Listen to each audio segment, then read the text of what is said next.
मैं कहना चाहूँगा कि करीब करीब सभी जितने भी सत्ता पक्ष के लोग थे, मानवर उन्होंने कहा कि हमारा इतना बड़ा जनादेश आया है, हम इतनी बड़ी संख्या में जीत के आए। ये सही है, जो गिनती गिनी गई है और जो रिजल्ट आया उसमें आपकी गिनती जो आप बता रहे हैं वही निकली है। लेकिन इस पे बहुत बड़ा डाउट है और प्रश्न चिन्ह है, क्योंकि जब हम लोग जब जाते हैं कॉन्स्टिट्यूएंसी में जा रहे हैं, लोगों से मिल रहे हैं, तो हम लोगों को लोग जो पकड़ करके घेरते हैं वो खाली यही कह रहे हैं कि हमारा वोट गया कहाँ। हमारे पास हमारी कॉन्स्टिट्यूएंसी में जो इस बूथ में 1200 लोग थे, 1200 में 1150 मुस्लिम समाज के थे। उन लोगों ने कहा कि हमारे वोट कहाँ चले गए। हमने कहा उन्होंने आपके लिए 3 तलाक का बिल लाया है, इसलिए वो कहते हैं कि आपने नहीं दिया, लेकिन उन्होंने वोट दे दिया होगा। आप सुने इस प्रकार से आपस में लोग वहां पर अचंभित हैं पूरा। और ये खाली हर एक कॉन्स्टिट्यूंसी की बात नहीं कह रहे, पूरे देश में लोग अचंभित हैं। ये भी अचंभित है, ये कह रहे हैं, खुद भी अभी आपने सुना होगा, हमने भी सुना, इतनी देर से कह रहे हैं बार बार कि आप लोग कह रहे थे कि हमारी तो बड़ी हालत खस्ता है और हम बड़ा खराब वोट लाएंगे, और देखिए कितना वोट लेकर के आए। ये भी यही जानते थे। और इस प्रकार की वार्ता भी जब इन लोगों से इलेक्शन के दौरान, इलेक्शन के पहले हो रही थी, तो उन्होंने इनके एक जो चुनाव लड़ रहे थे उनसे मेरी खुद व्यक्तिगत बात हुई, तो हमने कहा आपकी बार तो आप लोगों का क्या होने वाला। बोले क्यों, क्या होने वाला।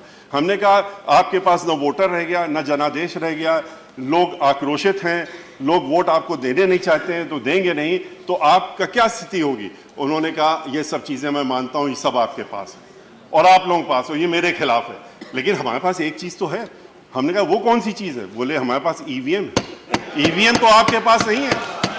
तो हमने कहा ये ईवीएम में आप कैसे कर लेंगे, इसके बारे में तो कुछ बताइए, कुछ प्रकाश डालिए कि ईवीएम में कैसे करेंगे, हमको भी बताइए। बोले इसको अगर प्रकाश आपको डलवाना है तो आपके राज्यसभा में हमारे सम्मानित सदस्य हैं, अब इस समय मौजूद नहीं है, नरसिम्हा राव जी थे वो जो अभी बोल रहे थे। उन्होंने इतनी बड़ी एक बहुत 100 पन्ने से ज्यादा की किताब लिखी कैसे ईवीएम हैक होती है, और कैसे, और फुल प्रूफ के साथ लिखा है कि ईवीएम तो हैक हो ही जाती है और हैक होगी। तो जब आपको ये जानना है तो आप उनसे मिल लीजिए, वो आपको तरीका बता देंगे। तो मान्यवर, इसको समझने के बाद जब मैंने राष्ट्रपति जी का वो पढ़ रहा था भाषण, तो उसमें ये तब समझ में आया मुझे इन बातों को ध्यान में रखते हुए कि शुरुआत में बाकी और कुछ ना कह करके सबसे शुरू में किस चीज की धन्यवाद दी गई। पैरा 4 में शुरुआत होती है और वहां से धन्यवाद किसको दिया जाता है। धन्यवाद दिया जाता है विश्व में सबसे बड़े चुनाव को संपन्न कराने के लिए चुनाव आयोग। चुनाव आयोग का क्या रोल रहा है अब की बार। उनको अगर धन्यवाद ये नहीं देंगे तो ये तो बहुत ही गलत काम होता। ये सही किया इन्होंने, अच्छा काम किया। कम से कम चुनाव आयोग को धन्यवाद इनको देना ही चाहिए, क्योंकि चुनाव शुरू होने से होते होते और चुनाव खत्म होते होते तो हम लोग पहले समझते थे कि BJP plus media plus CBI plus ED plus बाकी संस्थाएं, लेकिन बाद में तो ये हुआ कि चुनाव आयोग भी उसमें प्लस हो गया है। और लोगों ने तो ये तक कहना शुरू कर दिया कि चुनाव आयोग ने इलेक्शन खत्म होते होते अपने को विलय कर लिया बीजेपी से। पहले तो समर्थन बाहर से था, आउटसाइड, फिर आउटसाइड समर्थन की जगह वो आकर के मिल ही गए उनसे, और उन्होंने आके चुनाव आयोग, इसीलिए आपने इसमें धन्यवाद दिया। आपने उसके बाद लिखा है कि चुनाव प्रक्रिया में सफल प्रशासन तंत्र और सुरक्षा बलों, प्रशासन तंत्र का तो धन्यवाद देना ही चाहिए इनको। हम लोग खुद भुक्तभोगी हैं। 182 वोट से जीत डिक्लेयर हो गई कि हम जीत गए, और उसके बाद अचानक मालूम पड़ा कि प्रशासन तंत्र के पास फोन आ गया लखनऊ से कि ये सीट अगर हार गए तो कैसे हार गए। अच्छा। ये तो नहीं हारना है, 182 वोट से हार गए। और हम कहते रह गए। हमने स्वयं फोन में बात की, इलेक्शन कमीशन में की, वहां की, उन्होंने कहा नहीं ऐसा नहीं हो सकता, आपका जब बता दिया तो जीत ही गए। हमने कहा देख लीजिए जीतने का नतीजा क्या हुआ। आधे घंटे बाद 182 वोट से हरा दिए गए काउंटिंग, और दोबारा से करके कहा कि वो खराब हो गया, हम तो फ्रेश काउंटिंग करेंगे, और काउंटिंग करके बैलेट की रिकाउंटिंग करी और हरवा दिया। इसी तरह से मेरठ में 4000 वोटों से कहा जीत गए, वो बाहर निकल गए, 4400 वोटों से हरवा दिया। तो इस तरह से चुनाव की जीत आप लेकर के आए हैं, जिसपे आप अपनी पीठ ठोक रहे हैं, और पीठ ठोकनी भी चाहिए क्योंकि आप इस तरीके से जीत करके आए हैं।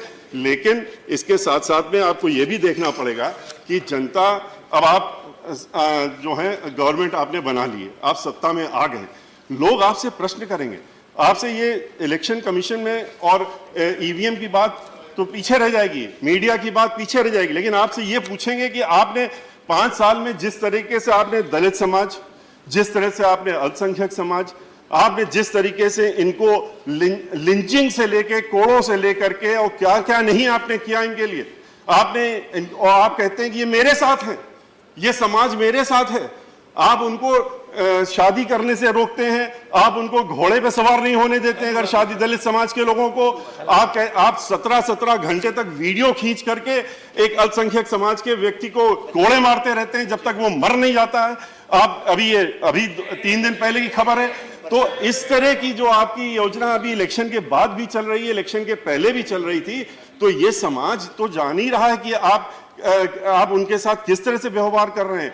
आज आपने बेरोजगारी को 45 वर्षों के आपने बियॉन्ड पहुंचा, सबसे कमजोर हो गई। आपने सारी चीजों का रिजर्वेशन खत्म करने का तरीका आपने निकाल लिया। आपने सब प्राइवेटाइजेशन करने का काम कर दिया। आपने सारे जितने भी गवर्नमेंट के काम थे सब ठेकेदारी में दे दिए। आप जितने पब्लिक सेक्टर ऑर्गेनाइजेशन उनको बेचने का काम कर रहे हैं, क्योंकि बेचना किसको है, आपको डबल फायदा है। एक तरफ रिजर्वेशन खत्म हो जाएगा, एक तरफ दलित समाज, बैकवर्ड क्लास और इनका रिजर्वेशन खत्म हो जाएगा, SC ST OBC का। दूसरी तरफ आपके कॉर्पोरेट जो हाउसेज हैं जिन्होंने 20,000 करोड़ रुपए आपको दिए, तो आपका धर्म भी बनता है कि आप उसको वापस करिए। तो आप वापस कर रहे हैं इस तरीके से, और वापस करने का तरीका आपने ये अपनाया है कि एक 100 रुपए की चीज आप 2 पैसे में उनको देने का काम कर रहे हैं। आप बैंक लोन उनको उठवाते हैं और उनसे कहते हैं आप विदेश में भाग जाइए, और विदेश में जब भाग जाते हैं तो आप कहते हैं ऐश करिए क्योंकि हम तो हैं, आप चिंता क्यों कर रहे हैं, आप जाइए आराम करिए, हम आपकी देखभाल कर रहे हैं। आप हमारी देखभाल कर रहे हैं चुनाव में, चुनाव के बाद 5 साल हम आपकी देखभाल करेंगे। आप इनसे जब छूटेंगे तब तो आप इन गरीबों की सोचेंगे। जो आपने इतनी ही सारी स्कीम्स बताई, 90,000 करोड़ रुपया जमा हो गया। अरे 90,000 करोड़ किसका जमा हो गया? वो तो उन व्यक्तियों का, गरीबों का जमा हुआ।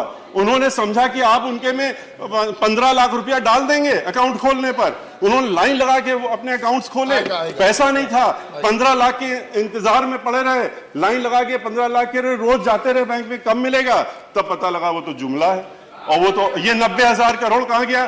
ये 90,000 करोड़ आपने लेकर के उन विदेशियों को दे दिया जो विदेश में लेके भाग गए। सुनने की आदत डालिए भाई, आप डालिए भाई please. No no Mishra ji, आप बोले आप कंक्लूड करेंगे मिश्रा जी, अब समय नहीं, हमें कोई दिक्कत नहीं। आप बोले, ये हमारे प्रदेश के हमारे मित्र हैं और हम लोग और कानून ये वकालत से भी संबंधित रहे हैं, तो आप बोले, ये हमारा समर्थन करेंगे, हमेशा करते रहे, अभी भी करेंगे।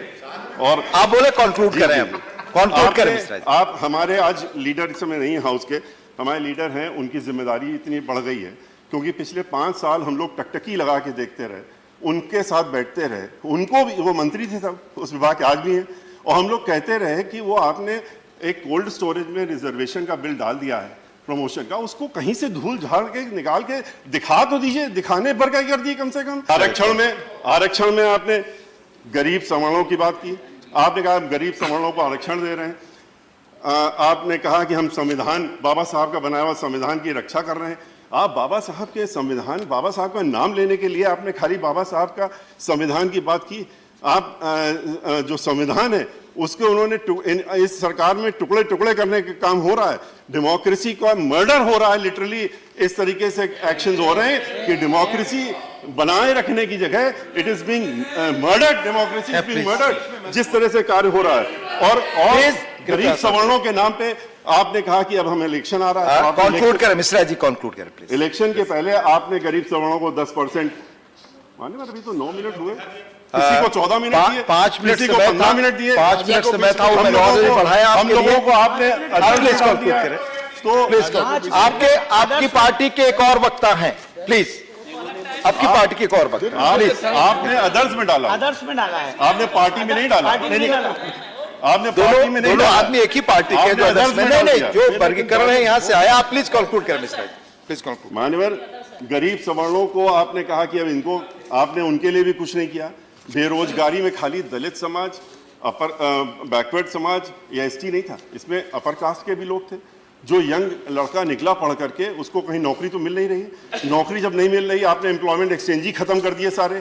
पहले एम्प्लॉयमेंट एक्सचेंज के बाहर भीड़ दिखती थी, मालूम पड़ता था एम्प्लॉयमेंट नहीं हो रहा है। 45 वर्षों में जितना अनएम्प्लॉयमेंट नहीं था उससे ज्यादा बढ़ा दिया। तो आपने उनका वोट कैसे आपको लेना चाहिए?